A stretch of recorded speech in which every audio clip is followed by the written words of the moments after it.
From the Toronto Star, I'm Raju Mudler, and this matters.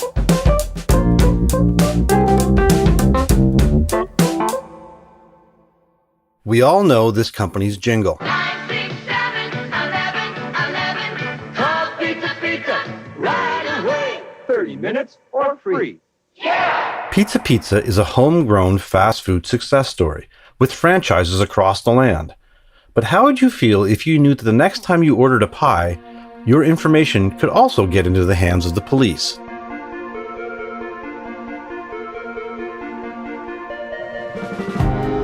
That's what's been occurring as a Star exclusive article detailed how several Toronto police officers, through the course of an investigation, received phone numbers and then, instead of going through the proper channels or obtaining a warrant to look them up, they called a contact at Pizza Pizza, who looked up the information in their customer database. At the very least, this seems like a questionable use of customer data, and also sounds illegal. But in fact, the authorities may have found a loophole that they are carefully exploiting. We contacted Pizza Pizza, and when asked for comment, the company simply pointed to its privacy policy on its website. As for the police, the Star posed a number of questions about how they use this technique, but a police spokesman responded by saying the service will not be commenting on this story. So while neither of them are speaking, we do have someone who will talk about this story. Jim Rankin is a crimes, courts, and justice reporter and photographer at the Toronto Star. Over his career, he has done exceptional work on police oversight, including this paper's landmark racial profiling investigation. He is here to talk about this latest scoop. Jim, thank you so much for being on This Matters. Thanks for having me. So, Jim, I really want to call this Pizza Policegate, which is not to be confused with Pizzagate, which I do not want to make light of because this is very serious. Can you tell us about your latest exclusive piece about what the food company has been doing with some customer information? Sure. So there's no pornography tie into this one. It involves a Toronto police investigation into guns, drugs, gangs in the towing industry, and they codenamed it Project Kraken. And it was about a year ago, last June, they swooped in and made about 70 arrests. These cases are still before the courts. There's been no trials yet. As part of the process getting ready for a trial, the Crown will disclose information that was obtained during the course of an investigation. And within the packages, there's 70 plus accused and just as many lawyers involved, pretty much. The lawyers started reading through the disclosure, and lo and behold, there's this nugget buried in there that Toronto police, a number of times, went to a contact at Pizza Pizza with telephone numbers and then just handed them over by email and received in return any information they had in their databases associated with those telephone numbers. So if you ordered a pizza using the name Mike, Pizza Pizza would tell the police, well, yeah, Mike at this address on this date ordered a pizza. And it's a clever thing that the police did. It pretty much allows them to not bother with going to the courts to get a authorization or a warrant to get the information. And it gets them the information rather quickly. Now, in this case, the information gathered on the individuals, these individuals weren't arrested. They weren't charged as part of the probe, so I'm told. But they were associated with people who were charged. And so these phone numbers came from wiretaps, essentially. Not exactly a wiretap, but it would be the numbers dialed. So they would see these numbers come up on the phone logs of people they were watching.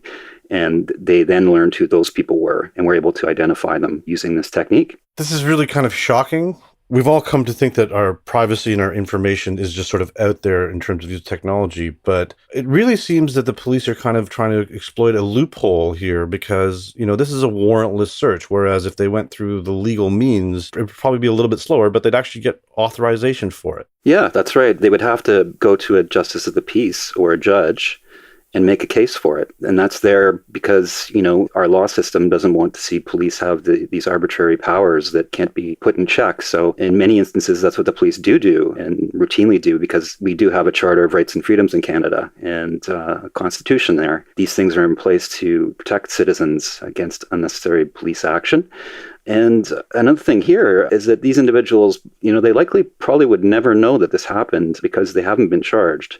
And it may not come up in court either that this technique was used, because the lawyers for the accused may not need to visit this information at all. So it is a loophole, and it's questionable to what extent the police and private companies like restaurants or delivery services are engaged in this. I did ask the Toronto Police to comment on this. I asked them questions about how often do they use this technique, and they flatly just responded saying they will not be commenting for this story.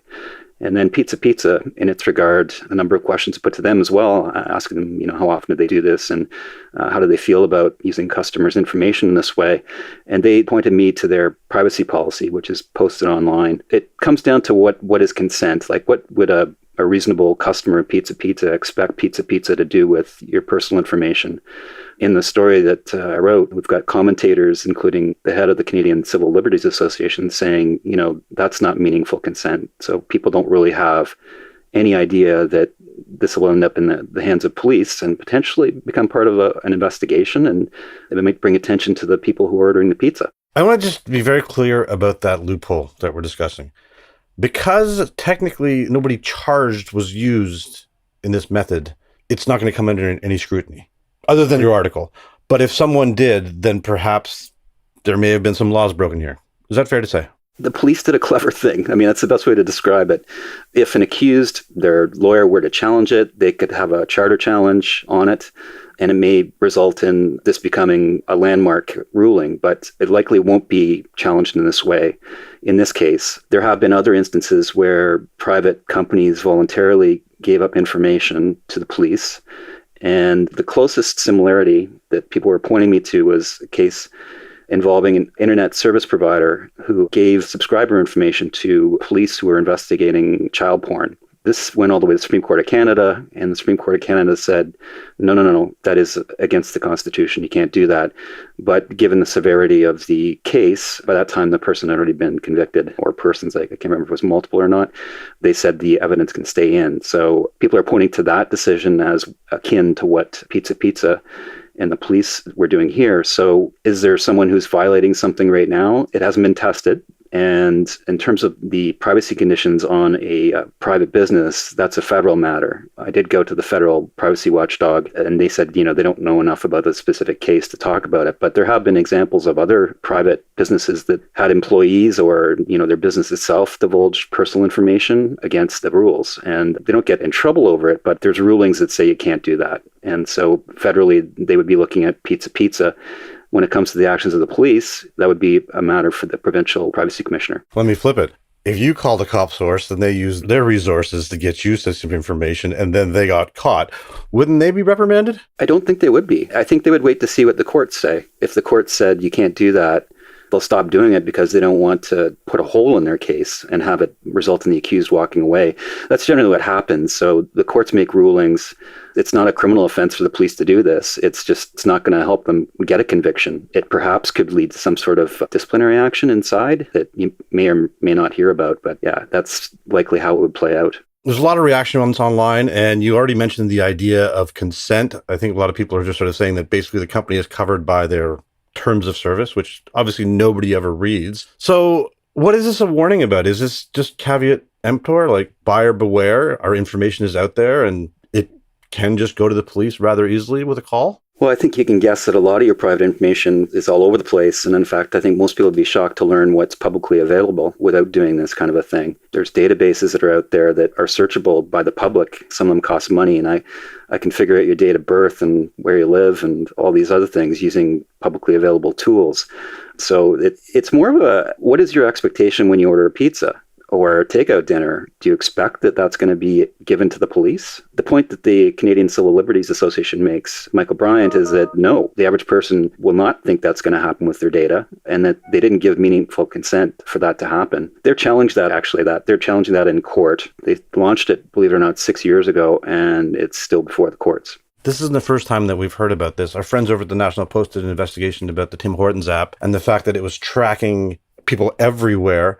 That surprises me less than what Pizza is doing. I think with the tracking thing, I assume that all companies are now doing that if I've let them onto my phone. But if I order a halal pepperoni pizza and there's a chance that now my information can get to the police, that does not sit well with me at all. Is there any actions that we can take to, I guess, stop Pizza Pizza from doing this other than not giving them our business? Well, I suppose that's one thing you can do. Put your money where your mouth is, or where the pizza's going to go, and do it that way. But the court challenges are the way to change the rules, or you would have to lobby your lawmakers, your politicians to modify regulations around privacy, which are controlled at provincial levels and at the federal level. And when it comes to private businesses and what they do with the information, that's the federal privacy watchdog that you're talking about. Is there any chance that this is going to affect the Project Kraken cases? It's a good question. So, it may not be tested at all, but it could come up in the context of a pattern of police behavior. So if, say, one of the accused, there was something else that happened in that person's arrest, handling, prosecution, whatever, that spoke to a charter breach, that disclosure of this other party could potentially be used as an example of a disregard for the rules, So it could technically come up, but my understanding from my sources is that because there's no accused who are identified using this technique, it may not be tested at all in court. So if it hadn't come my way, we might not have ever heard about it. But, I did ask the police how often they use this, and they didn't answer that question. So the question's still up in the air. Like, are they still doing it? How many times have they done it? In what cases? Do they go to other businesses to do this kind of thing? There's much that hasn't been answered for sure. That's the part that just has me shaking my head, how potentially widespread this could be, because in your article, you said multiple officers were doing this. So basically, it sounds to me like one of the things that someone started doing it and then started passing it around the investigation. Is that fair to say from what you've heard? Yeah, that's kind of sounds like how it happened. I know one was a detective with the Guns and Gangs unit. Another was a detective constable. And then a third example that I'm aware of was a seconded RCMP officer who's working with the Toronto Police right now. So it's obviously something that is common knowledge in a large-scale investigation such as this, that you can get more information just by going directly to Pizza perhaps than going through the formal route. And in fairness to the police, there's nothing that says you can't do this yet.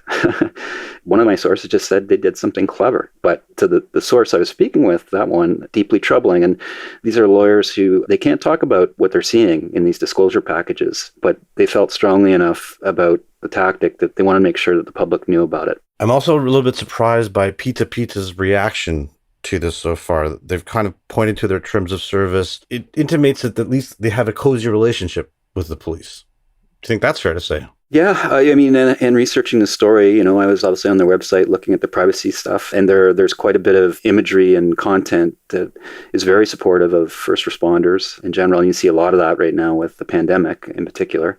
That could be part of this as well. And they obviously didn't answer my questions. That sort of leaves a few things hanging up in the air as well, but the police didn't answer them either. I'm kind of shocked by this because I just know, particularly in Europe, privacy, there are much more stringent laws, and I guess I'm just assumed that this wasn't happening with my information, with my pizza information at the very least. So I'm just sort of gobsmacked that this is happening. Jim, what's next for this? We'll see what happens with the Canadian Civil Liberties Association court case. That could have a bearing on this. There might be complaints about this now, and it might be incorporated into that challenge. So, don't hold your breath. It's already been 6 years. They're waiting to get that one firmed up.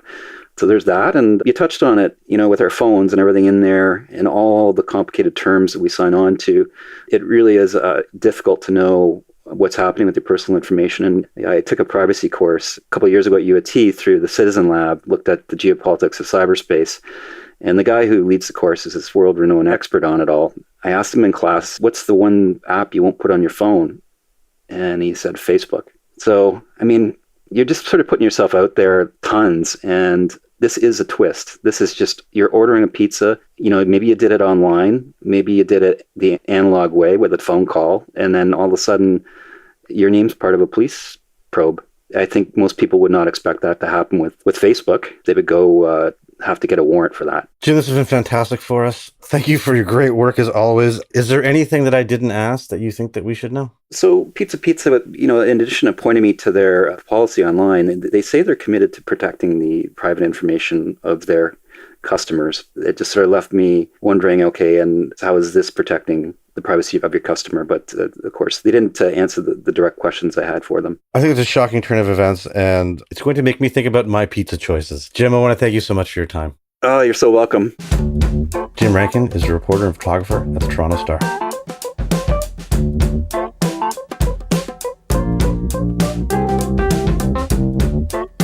That's it for today. Thanks so much for joining us. This Matters is hosted and produced by me, Rajin Budler, Adrian Chung, and Saba Etisas. Produced and mixed by Sean Pattenden, and our director of programming is JP Fozo. Our show theme music is by So Called, and our episode music is by Mike DeAngelis. We want to hear what stories matter to you. Please send us comments, questions, or ideas to thismatters@thestar.ca. Please consider supporting the journalism the Toronto Star newsroom does at thestar.com. And don't forget to subscribe to This Matters on Apple Podcasts, Spotify, or wherever you listen to your favorite podcasts. Let's talk soon.